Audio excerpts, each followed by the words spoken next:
বিয়ে করার খুশিতে লুঙ্গি ডান্স দিতে দিতে লুঙ্গি খুলে গেল মাহবুবের। ভাগ্যিস লুঙ্গির নিচে কিছু একটা পড়া ছিল, নয়তো 25 বছরের এবাদতি পানিতে ভেসে যেত। 2 মাস ধরে তার জন্য মেয়ে দেখছে তার বাবা মা, আর সে বারবার তাদের না বলে বিয়ে ভেঙে দিচ্ছে। এর একটাই কারণ, তার গার্লফ্রেন্ড তানজু। সে কিছুতেই তানজুকে ছাড়া বিয়ে করবে না, আবার তানজুর কথা গড়েও বলতে পারবে না। একদিন তার বাবা তানজুর ছবি এনে দিয়ে বললেন, এই মেয়ের সাথে আমি তোমার বিয়ে ঠিক করেছি, তোমার একেই বিয়ে করতে হবে। নিজের গার্লফ্রেন্ডের সাথে জোর করে বিয়ে হচ্ছে, সেই খুশিতে কি লুঙ্গি ডান্স না দিয়ে থাকা যায়? যাই হোক, বিয়ের দিন বেশি দেরি করা যাবে না। বিকেল 4টার আগে তার বউ তার ঘরে চাই। তাড়াতাড়ি বর সেজে তৈরি হয়ে গেল সে।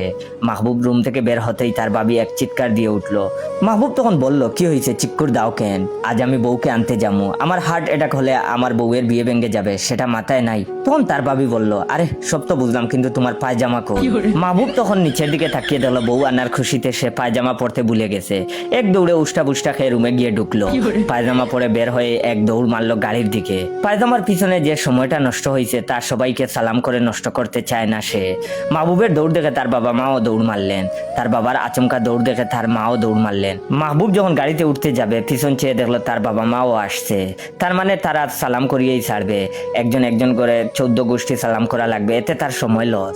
মাহবুব তখন গাড়িতে না উঠে দিল এক দৌড়। মাহবুবের বাবা চিৎকার করে বলতে লাগলেন, ওরে কে কোথায় আসিস, জলদি আয়। মাহবুব পালিয়ে যাচ্ছে। শুরু হলো দৌড় প্রতিযোগিতা। মাহবুব আগে দৌড়াচ্ছে আর তার 14 গোষ্ঠী তার পিছে পিছে দৌড়াচ্ছে। 2 ঘন্টা যাবত দৌড়াতে দৌড়াতে সবাই কনের বাড়িতে ঢুকে পড়লো। তারপরে সবাই দেখলো মাহবুবের শালীরা ফিতা দিয়ে গেট ধরেছে। সেই গেট ক্রস করেই ঢুকলো মাহবুব। তারপর একে একে সবাই ঢুকলো। স্টেজে বসার পর কনের বান্ধবী বারবার মাহবুবকে চোখে চোখ দিয়ে কি জানি ইশারা দিচ্ছে। মেয়েরা মিটমিটি হাসছে। আজ মাহবুবের ইচ্ছা করছে বুক ফুলিয়ে বলতে, দেখো তানজু, তুমি বলতে আমার মতো ছেলেকে কোনো মেয়ে বিয়ে করবে না। আজ দেখো তোমার বরকে দেখে সব মেয়েরা পাগল হয়ে গেছে। এদিকে একটা মেয়ে বারবার গা ঘেঁষার চেষ্টা করছে। ইস, এখন যদি একটা আয়না হতো, নিজেকে নিজে দেখে একটু ক্রাশ খাওয়া যেত। মাহবুব তখন কান্না আঙ্গুল দেখে ওয়াশরুমে গেল। আয়নায় তাকিয়ে সে চিৎকার দিয়ে উঠলো, কারণ দৌড়াতে দৌড়াতে মাহবুব গেমে গেছে। দেখতে একদম কাইল্লা বিলাইয়ের মতো লাগতেছে। কোথায় ভেবেছিল তাকে সুন্দর লাগছে, তাই এক এক সুন্দরী আরেক সুন্দরীকে ডেকে এনে তাকে দেখাচ্ছে। না, তাকে তো কুত্তার মতো লাগতেছে। সে তখন ওয়াশরুম থেকে বের হয়ে দেখলো কাজী বসে আছে, আরো মুরব্বীরাও আছে।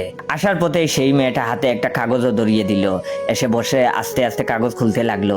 কাজী বলছেন, বলো বাবা কবুল। এদিকে সে আস্তে আস্তে কাগজ খুলে কাগজে লেখা দেখলো, দুলাভাই পায়জামা উল্টো পড়ছেন কেন? এটা সে লেখা দেখেই এক দৌড় দিল ওয়াশরুমে গিয়ে পায়জামা খুলে আবার পড়লো। ফিতা বাঁধতে গিয়ে জুড়ে টান দিতেই ফিতা ছিঁড়ে চলে আসলো হাতে। বাঁধার অনেক চেষ্টা করলো, পারলো না। শেষে লুঙ্গির মতো গিট্টু দিয়ে আসলো। স্টেজে আসা মাত্রই গিট্টু খুলে গেল। সে তখন পায়জামা ধরে আবারও এক দৌড় দিল ওয়াশরুমের দিকে, যেন তার বড় কাজ রাস্তায় সেরে যাবে। শেরওয়ানি ওড়না আটকাতে একটা সেফটি পিন লাগিয়েছিল, ওটা খুলে পায়জামায় লাগিয়ে পায়জামা আটকালো। পায়জামার সাথে লড়তে লড়তে গেমে গেছে সে। যে কেউ দেখলে ভাববে সে ডায়রিয়া রোগী। বাইরে বেরিয়ে আসতেই দেখে দরজার সামনে মানুষের ভিড়। তানজুর মায়ের হাতে স্যালাইনের পানি, সবার মুখে চিন্তা ফুটে উঠছে। তানজুর বাবা তখন কেঁদে কেঁদে এসে জড়িয়ে ধরে বললেন, জামাই, তোমার পেটের এমন অবস্থা আগে জানলে আমরা বিয়ের তারিখ 2 দিন পিছাইতাম। মাহবুব তখন কিছু বলার আগেই তাদের ঘরের কাজের ছেলেটা উঠে বলল, সুডো ভাইজানের এই অবস্থা আগে ছিল না, বাড়ির থেকে বাইর হইতেই এমন অবস্থা। রাস্তায়ও ভাইজানের হাগায় ধরছিল, তাই দৌড়াইতে দৌড়াইতে আইছে। আইয়া এই নিয়ে 3বার টয়লেটে গেছে। তখন তার শাশুড়ি বললেন, বলো কি, নাও বাজান, এই সেলাইনের পানিটা খাও, সেরে যাবে। শাশুড়ি জোর করে পানিটা খাইয়ে দিলেন। শাশুড়ির ধাক্কা ধাক্কিতে সেফটি পিন খুলে গেল। পিনের গা খেয়ে মাহবুব পেটে ধরে উফ বলে উঠলো। সাথে সাথে তার শাশুড়ি বলে উঠলো, এই সর সর, সবাই জামাই হাঁকবে। ওয়াশরুমে কে ছিল তাকে সবাই মিলে ডাকতে শুরু করলো, এই কে ভেতরে, তাড়াতাড়ি বের হও, জামাইয়ের পেটে মুচড় দিছে।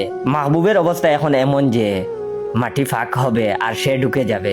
সেফটি পিন একের পর এক গা দিয়ে যাচ্ছে, তবে মাহবুব আর উফ বলে উঠছে না। কিন্তু এবার সেফটি পিন একেবারে খুলেই গেল। পায়জামা ঢিলে হয়ে আসতেই মাহবুব 2 হাতে কোমর চেপে ধরলো। কাজী সাহেব তখন বলে উঠলেন, আরে বাসায় কি একটা বাথরুম, বেচারার কখন থেকে পেটে মুচড় দিয়ে যাচ্ছে। তারপর ভদ্রলোক একজন বের হতেই মাহবুব দৌড়ে ঢুকলো। আর সেফটি পিন লাগাবে না, আবারও গিট্টু দিল। তারপর বিয়ে পড়ানো শেষে মুরব্বীদের সালাম করার জন্য নিচু হতেই তার পায়জামার গিট্টু খুলে গেল। সালাম করে দাঁড়াতেই পায়জামা খুলে পড়ে গেল। একসাথে সবাই চিৎকার দিয়ে উঠলো। সবাই চিৎকারে সে অজ্ঞান হয়ে গেল। জ্ঞান ফেরার পর নিজেকে বাসর ঘরে আবিষ্কার করলো। তার বউয়ের হাতে স্যালাইনের পানিটা এগিয়ে দিল। সে তখন তার বউকে বলল, ওই বাসর ঘরে মানুষ জামাইরে গ্লাস ভরে দুধ এনে খাওয়ায়, আর তুমি স্যালাইনের পানি নিয়ে দাঁড়িয়ে আছো কেন? তখন সে বলল, বাবু, এসব কি বলতেছো তুমি? তোমার অবস্থা কেমন হয়েছে দেখো, চোখ মুখ শুকিয়ে কাঠ হয়ে গেছে। ডায়রিয়া নিয়ে গেলা কেন বলো? বাথরুম করতে করতে একেবারে দুর্বল হয়ে গেছো, নাও স্যালাইন খাও। জোর করে স্যালাইনের পানিটা খাওয়ানো হলো মাহবুবকে। তারপর বিয়ের 2 দিন পর নিয়ম অনুযায়ী তানজুদের বাড়িতে গেল মাহবুব। এবারও সে পায়জামা পরেছে, একটু টাইট কিন্তু সমস্যা নেই, ফিতা মজবুত আছে।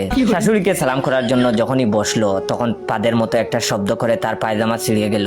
উপরে তখন তাকিয়ে দেখলো সবাই নাক ধরে আছে। আজব, সে কি পাদ মারছে নাকি? লজ্জায় তখন মরে যেতে ইচ্ছে করছে তার। শালিরা এসে টেনে রুমে নিয়ে গেল, কত রকমের নাস্তা দিল সবাই। শাশুড়ি তখন এসে বলল, এই কি করছিস তোরা? জামাইরে এগুলো খেতে দিবি না, জামাইয়ের পেটে গ্যাস জমে আছে। লজ্জায় তখন মাহবুবের ইচ্ছে করছে দৌড়ে পালিয়ে যেতে। মাহবুব উঠোনে তার শালার সাথে কথা বলছে, আর 2টা পিচ্চি এসে বারবার মাহবুবের পাঞ্জাবি ধরে টানছে আর দৌড়াচ্ছে।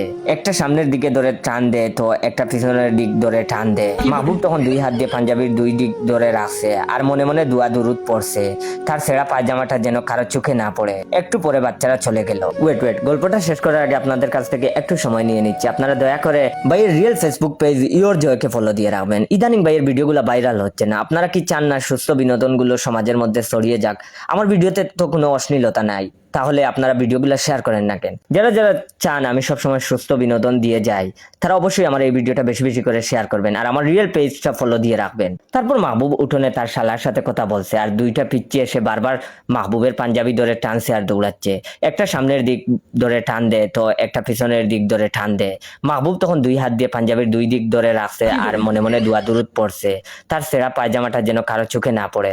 একটু পরে বাচ্চারা চলে গেল। মাহবুব স্বস্তির একটা নিঃশ্বাস পেলে পাঞ্জাবি ছেড়ে সুন্দর করে হাতে হাত বাজ করে দাঁড়ালো। পুরো উঠোন জুড়ে মানুষ ভরে উঠলো, কারণ ঘরে কারেন্ট নাই। বাইরের বাতাস খাবে সবাই। হঠাৎ একটা বাতাস আসলো, এসেই মাহবুবের পাঞ্জাবির পিছনের দিক তুলে দিল। সাথে সাথে অনেকগুলো গলায় একই কথা শোনা গেল, নতুন জামাইয়ের পায়জামা ছেঁড়া। বাকি 2 মাসের কাহিনী মাহবুব জানে না, কারণ সে 2 মাস ঘুমায়ছিল।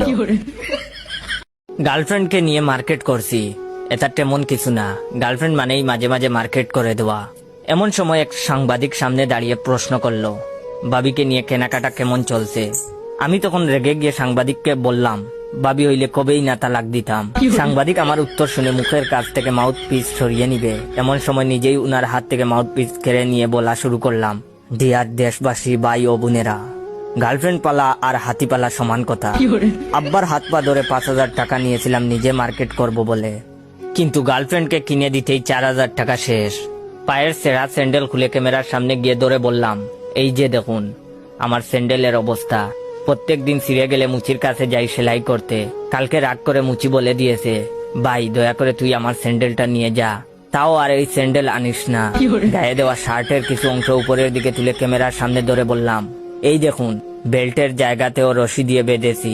অনেকদিন আগে প্যান্টের বেল্ট ছিঁড়ে গেছে, ভেবেছিলাম এবার একটা বেল্ট কিনবো, কিন্তু গার্লফ্রেন্ডকে দিতে দিতেই টাকা শেষ। দোকানদারগুলোর কথা আর কি বলবো, মেয়ে মানুষ নিয়ে দোকানে ঢুকলেই 20 টাকা দামের জিনিস 200 টাকা হয়ে যায়। আরে ভাই,